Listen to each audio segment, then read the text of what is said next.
বাংলায় মুসলিমদের ওবিসি সংরক্ষণ সম্পূর্ণভাবে বাতিল করে দিল শুভেন্দু অধিকারী এবং এর ফলে ওবিসিদের জন্য সংরক্ষণ যেটা আগে 17% ছিল সেখান থেকে ডাইরেক্টলি 7% হয়ে গেল।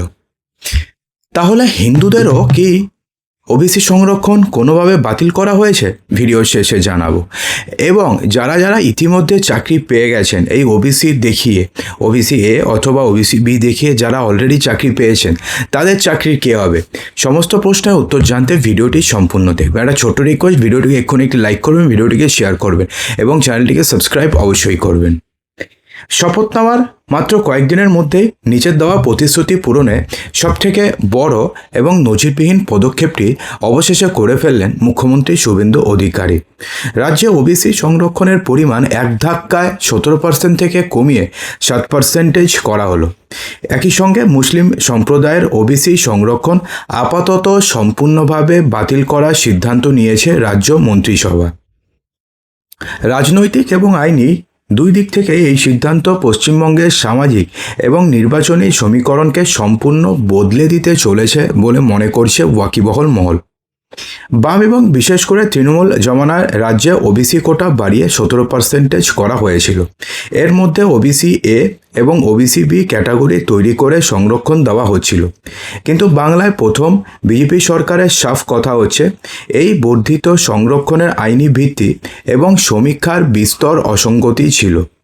সংবিধানের মূল কাঠামো এবং সুপ্রিম কোর্টের বিভিন্ন নির্দেশিকাকে মান্যতা দিয়ে এবার পশ্চিমবঙ্গে ওবিসি সংরক্ষণের ঊর্ধ্বসীমা কমিয়ে 7% করার সিলমোহর দিয়েছেন শুভেন্দু অধিকারী। সরকারের দাবি এই সিদ্ধান্তের ফলে রাজ্যের প্রকৃত অনগ্রসর হিন্দু জাতিগুলো তাদের ন্যায্য অধিকার ফিরে পাবেন। সবথেকে বড় বিষয় হচ্ছে মুসলিম ওবিসি কোটা সম্পূর্ণভাবে বাতিল করা হয়েছে। মূলত ওবিসি এ ক্যাটাগরির সিংহভাগ এবং ওবিসি বি ক্যাটাগরির একটি বড় অংশ জুড়ে ছিল মুসলিমদের বিভিন্ন গোষ্ঠী। কলকাতা হাইকোর্ট আগে রাজ্যের বহু মুসলিম গোষ্ঠীকে ওবিসি তালিকাভুক্ত করার সিদ্ধান্তকে অসাংবিধানিক বলে খারিজ করেছিল। পরে বিষয়টি সুপ্রিম কোর্টেও গড়ায়।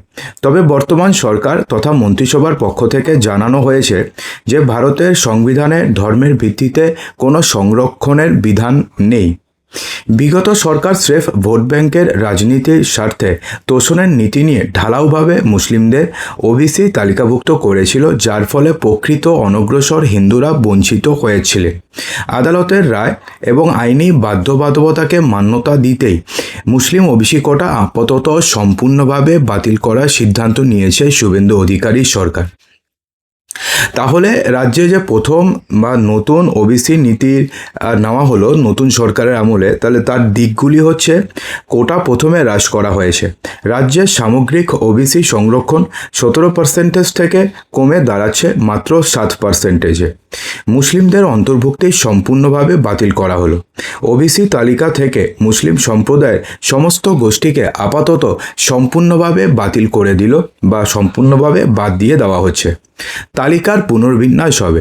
শুধুমাত্র তফসিলি জাতি অর্থাৎ এসসি এবং উপজাতির বাইরে থাকা প্রকৃত অনগ্রসর হিন্দু সম্প্রদায়গুলোকেই এই 7% সংরক্ষণের যে সুবিধা তারা পাবেন, অন্যথায় অন্যরা কেউ এই সংরক্ষণের ভূমিকা পাবেন না বা সংরক্ষণের সুবিধা পাবেন না।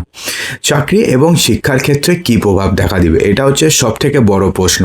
কারণ ওবিসি এ এবং ওবিসি বি সার্টিফিকেট দেখিয়ে প্রচুর মুসলিম যুবক যুবতীরা চাকরি পেয়েছেন এবং যারা চাকরি পাবেন সামনে কিছু পরীক্ষা দিয়েছেন, যেমন SLST পরীক্ষা হোক কিংবা 9-10 পরীক্ষা হোক, তারা তো চাকরি পাবেন ওবিসি এ এবং ওবিসি বি সার্টিফিকেট দেখিয়ে। তো সেক্ষেত্রে তাদের কি হবে? দেখুন, বলা হয়েছে যে সরকারি চাকরি এবং উচ্চশিক্ষায় ভর্তির ক্ষেত্রে অবিলম্বে এই নতুন নিয়ম কার্যকর হতে চলেছে। অর্থাৎ সেক্ষেত্রে এখনও পর্যন্ত এই জিনিসটি বোঝা যাচ্ছে না যে যারা অলরেডি চাকরি পেয়ে গেছে তাদের কি হবে, কিন্তু যারা নতুন করে পরীক্ষা দেবে বা নতুন করে যে ফর্ম ফিল আপগুলো চলছে বা যে ফর্ম ফিল আপগুলো শুরু হবে সেই সমস্ত পরীক্ষার ক্ষেত্রে কিন্তু আপাতত মুসলিম যুবকরা অথবা মুসলিম যুবতীরা কোনো প্রকারের সংরক্ষণ পাবেন না। তার কারণ তাদের পুরোপুরি সমস্ত কোটাকেই সম্পূর্ণভাবে বাতিল করে দিয়েছে শুভেন্দু অধিকারীর সরকার। অর্থাৎ যে ক্ষেত্রে আগে ওবিসি সংরক্ষণ 17% ছিল, সেখান থেকে কমিয়ে পুরোপুরিভাবে 7% নিয়ে আসা হয়েছে। অর্থাৎ সেক্ষেত্রে কোন কোন জনজাতি বা কোন কোন জাতি ওবিসি তালিকাভুক্ত রয়েছে এবং কাদেরকে বাদ দেওয়া হয়েছে সেটা সম্পূর্ণ লিস্ট না আসা পর্যন্ত কিন্তু এখনও পর্যন্ত বোঝা যাচ্ছে না। সেক্ষেত্রে এটাও হতে পারে যে 2010-এর আগে যেই সমস্ত মুসলিম কাস্টরা ওবিসি তালিকাভুক্ত ছিলেন তাদেরকে রাখা হচ্ছে, কিন্তু 2010-এর পরে যেই সমস্ত ক্যাটাগরিগুলো অ্যাড হয়েছে সেই সমস্ত ক্যাটাগরিগুলিকে বাদ দেওয়া হয়েছে। এটাও হতে পারে এবং এমনটাও হতে পারে যে পুরো মুসলিম জনজাতিকেই বাদ দেওয়া হয়েছে।